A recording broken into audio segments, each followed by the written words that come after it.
السلام عليكم متتبعات ومتتبعين شبات أسماء مزبية، دائما مع أفكار واقتراحات لوجبة الإفطار للشهر الكريم.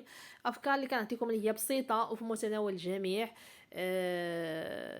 نبداو على بركة الله الفيديو ديالنا بتحلية أو سلطة الفواكه. أي فاكهة كانت عندكم متوفرة في البيت. أنا استعملت الفريز، البنان، تفاح، لينغاس وشوية ديال المونغ. ضفت عليهم ياغورت بنكهة الفاني. الكميه ديال الفواكه اللي كانت عندي كفاتني بجوج حكاك، واخا انا حطيت 3 كفاوني جوج ديال الحكاك ديال الياغورت. انا استعملت نكهه فاني، ممكن تستعملوا اي نكهه كتحبذوها. صافي، هذه هي السلطه ديالنا، كتكون واجده خفيفه ظريفه. هنا غنوضعهم في كؤوس تقديم كيف غتلاحظوا معايا، وباش نعطي التحليه ديالي واحد الجماليه غنضيف عليها واحد لاصوص ديال الشوكولا فقط اختياريه. كانت عندي متوفره في البيت وقلت علاش ما نستغلهاش. كنوضع واحد الخطوط للوجه ديال التحليه ديالي، وصراحه عطاتها خرجات من داك التحليه واحد الجمال الصراحه.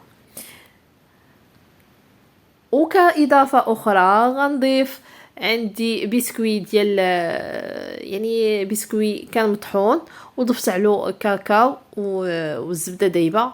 هاد البسكوي راه ديجا كنت حضرته معاكم في واحد التحليه شاط، وضفته للتحليه ديالي تا هو جا هائل. ممكن تستعملوا الكرومبل الا كان عندكم متوفر، توجدوه وتا هو تزينوا به الوجه ديال التحليه ديالكم. هنا غنحضر واحد الشناك اللي كيجي مالح بسيط وحشوه ديالو بسيطه، والاهم انها لذيذه. في اناء وضعت 100 ملي ديال الحليب دافي، 100 ملي ديال الماء دافي، 60 ملي ديال الزيت، 10 غرام ديال خميره الخبز، 20 غرام ديال السكر، وواحد المعلقه صغيره ديال الملح. بالنسبه ل 100 ملي ديال الحليب والماء دافي، تقريبا واحد الكاس لاروب ديال الحليب والماء. 60 ملي ديال الزيت، تقريبا نص كاس ديال الزيت. 10 غرام ديال خميره الخبز، تقريبا واحد المعلقه كبيره ديال خميره الخبز. 20 غرام ديال السكر سنيده، تقريبا 2 معالق كبار ما عامرينش، يعني ما يكونوش عامرين المعالق ديال السكر. و خلطتهم شويه هاد الخليط. من بعد ضفت لهم الدقيق كيبقى حسب وشحال ما غتهز لكم. كنجمعها شويه هنا باش نتحكم في العجين ونقدر نجمعو. وضعته على سطح العمل. العجين ما يكونش خفيف وما يكونش قاصح. كان قاصح غادي تجيكم يعني الفطيره ديالكم ولا الشناك ديالكم غيجي مدقص، ما غيجيش مفشفش. وإلا كان خفيف عاوتاني غادي يعذبكم. انتم كتشوفوا من بعد وضعته ملي جمعت العجين ديالي، غنوضعو في داك الاناء وغنغطي عليه ونخليه يرتاح ما بين نص ساعه حتى ساعه الا ربع. شوفوا القوام ديال العجين ديالنا. صافي، هنا غنقطع العجين ديالي على جوج، غنخدم بنص والنص غنخليه حتى نسالي الجزء الاول. غنطلقوا العجين ديالنا بشكل تقريبا مربع، نعطيوه الشكل مربع. ودائما الاستعانه بشويه ديال الدقيق، ما كنكثروش الدقيق، غير رشه خفيفه. الا لاحظتوا كنرش غير رشه خفيفه. عاود الا زدتوا الدقيق بزاف راه تجيكم العجين مدقص. كنطلقوا العجين ديالنا كما قلت لكم، غنحاولوا نعطيوه لديك لا فورم ديال شكل مربع.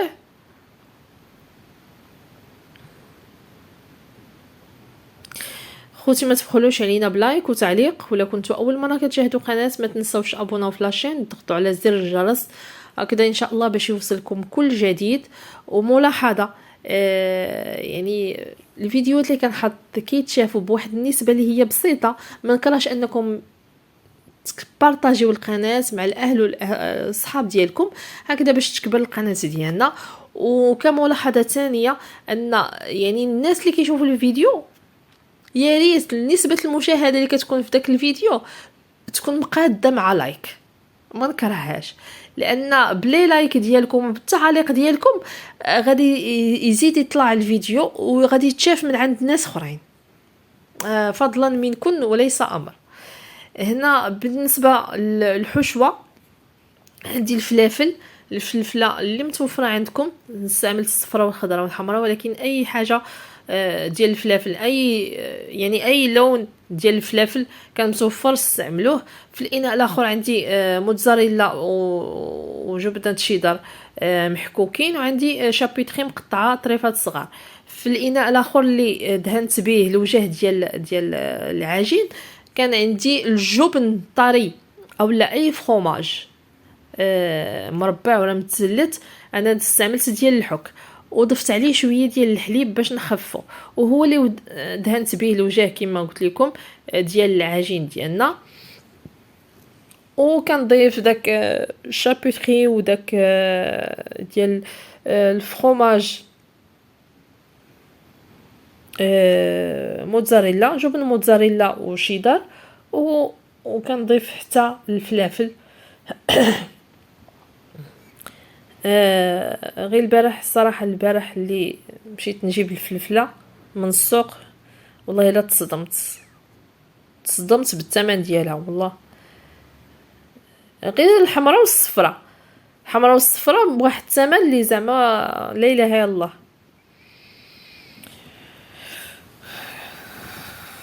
مهم هذاك معلومه وصافي. كان اللي كنضيفوا داك الفلافل كنزيدوا واحد الرشه ديال اعشاب منسمه، اي عشب اي اعشاب منسبه كنضيفوها، وكنلويو العجين ديالنا وداك الطرف الاخر ديال العجين كنحاولوا نقرصوه مع العجين ديالنا باش ما يتحلش لينا. وكنقطعوا العجين ديالنا يا اما بالموس يا اما بالخيط. انا هنايا راه وريتكم بجوج باش تعرفوا يعني اي حاجه ارتحيتوا لها ديروها، يعني يا اما تقطعوا بالموس يا اما بالخيط. كنقطعوا العجين ديالنا ومن بعد كنقادوا ليه الوجه ديالو باش كنعطيوه داك لا فورم ديال الشناك. من بعد كنوضعوه في طبق اولا فلاطه اللي غتدخل الفران، وكنحاول نقرصهم غير شويه انا مازال غادي يخمروا.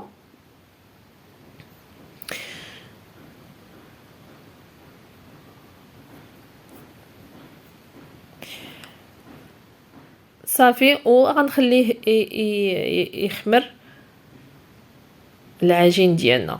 الكميه ديال العجين اللي حضرت معكم في الاول راه خرجت ليا 2 ديال لاطات كيف كتلاحظوا. انا من بعد ما خمروا غادا ندهن ليهم الوجه ديالهم. عندي بيضه وغادا نضيف ليها زيت الزيتون، غنخلطهم مع بعض وغادا ندهن الوجه ديال الشناك ديالنا. هاد الفطيره اولا هاد الشناك المالح راه جا رائع الصراحه. بالنسبه للفلافل راني ما طيبتهمش، دابا تفكرت ما طيبتهمش، خليتهم خضرين ومقطعين هذا طريفات صغار. هنا غنحضر معكم حشوه ديال المسمن. عندي بصله خضريه، استفدت من البصله، وغنستافد حتى من داك الوريقات الخضرين اللي كيجيو في البصله الخضريه، ما نضيعوهمش، غنستعملوهم حتى هما في الحشوه ديال المسمن. بطبيعه الحال من بعد ما غسلوهم مزيان لان فيهم التراب، قطعتهم وهشيتهم ضربت غير شي ضربات صافي باش ما نطحنهمش بزاف عاوتاني باش ما يطلقوش ليا الماء. صافي كنضربهم نفس الشيء بالنسبه للبصله الخضريه. دابا البصله الخضريه راه موجوده في السوق. صافي من بعد غادا نضيف على المقله شويه ديال الزيت الملحه الابزار ونخليهم يتشحروا، ومن بعد نخليه يرتاح ويبرد لينا. هنا غنحضر العجينه ديال المسمن. عندي 4 الكيسان ديال الماء بارد من الصنبور، و4 ديال كيسان ديال الفينو ماشي السميده، الفينو. وعندنا معلقه ديال السكر سنيده فقط، باش يتحمر لينا المسمن، ممكن الاستغناء عليه. وشويه ديال الملحه. كنطحنوا الخليط ديالنا مزيان مزيان، نعطيوه الوقت باش يتطحن. من بعد كنصبوا الخليط ديالنا في اناء كيف غتلاحظوا معايا، وغنزيد ليها 6 ديال الكيسان ديال الدقيق. الكاس السابع يعني على حساب، يعني ممكن تزيدوا فيه النص، يعني ممكن يحتاج الخليط ديالكم نص كاس، او ممكن تكتفيو بداك 6 الكيسان. هنا صافي، يعني مباشره كنخدم بالعجين ديالنا، كنشكلها دي بول ونحشيها، ولا نطيبوا العجين، نطيبوا المسمن ديالنا عادي. الحشوه ديالنا راه ضفت ليها من بعد القزبر معدنوس حتى بردات، ضفت ليها 2 معالق كبار ديال القزبر والمعدنوس. هنا من بعد ما حشيت المسمن ديالنا، غنكمل داك الكميه وغنطيبها عادي. هنا غنحضر هنا عندي الخضره مسلوقه مع شويه ديال الملحه. سلقت كل حاجه على حده، يعني خيزو بوحدو حيدتو، سلقت البطاطا بوحدها حيدتها، سلقت عاوتاني اللوبيا، يعني ماشي كلشي جمعتها في اناء واحد وسلقته. سلقت كل حاجه على حده مع شويه الملحه، وبطبيعه الحال خليتهم يتصفاو. هنا في اناء الاخر وضعت قزبر معدنوس، شويه ديال الزيت، شويه ديال الملحه اللي بزار، كمون، تحميره حلوه، بغيتو تضيفوا حتى الحاره ضيفوها، والعصير ديال الحامض والثومه. هذه هي الشرموله اللي غنشرمل بها الخضره ديالي.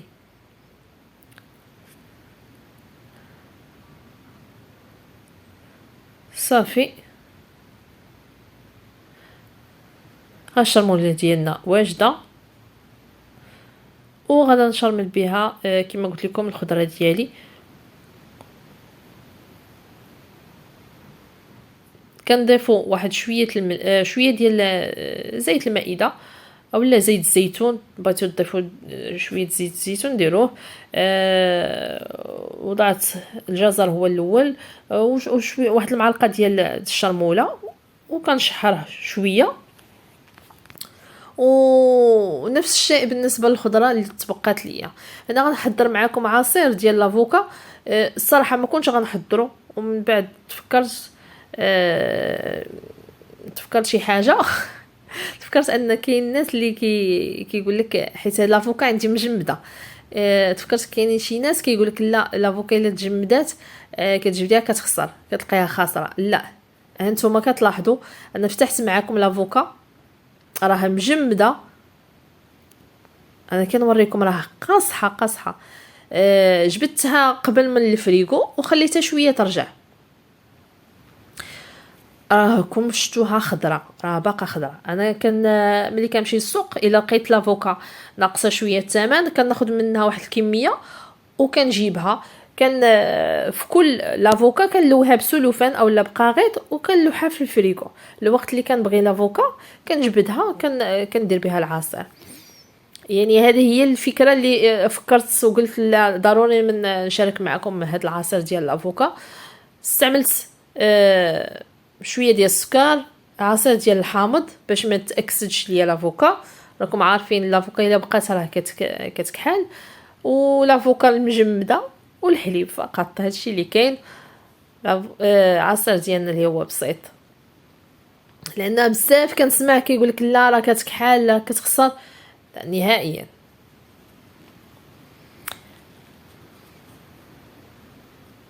صافي، هنا غنوضعهم في كؤوس تقديم كيف كتلاحظوا. هادو الاطباق اللي وجدت معاكم، اطباق اللي هي بسيطه وفي متناول ديال كل واحد. مسمن معمر بالبصله الخضريه، التحليه الرائعه اللي بالفواكه اللي متوفره عندك في البيت، العصير ديال لافوكا المجمده شناك المالح اللي هو بحشوه اللي هي بسيطه وبنينه، والخضيره اللي شرمنا ووضعتها في طبق تقديم مع شويه ديال المشاوي.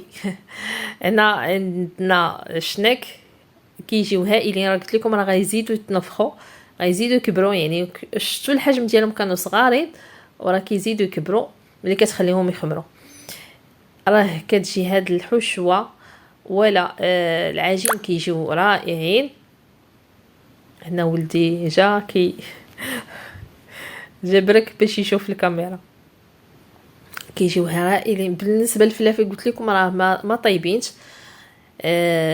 هنا المسمن بالبصله خضريه كيجي حتى هو هائل. والاهم ان العجين ديال المسمن ناجح 100%.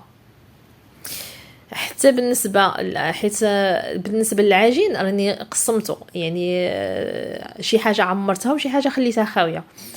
العجين او المسمن اللي عمرت راه هو جا خفيف وجا منفوخ كيتنفخ في الطياب. مازال ان شاء الله غنحضر معكم العجين بالتفصيل ديال المسمن. شوفوا المسمن، شوفوا كيفاش كيجي مورق. شوف بالنسبه للمسمن راني ورقته بشويه ديال الزيت والزبده، ولكن العجين الصراحه راه رائع. العصير ديالنا بلافو كنمجبده حتى هو كيجي هائل. غير ضيفوا لي شويه ديال عصير ديال الحامض باش ما يتاكسدش ليكم. التحليه اولا سلطه الفواكه هي كجات هائله بداك صلصه ديال الشوكولا ومع داك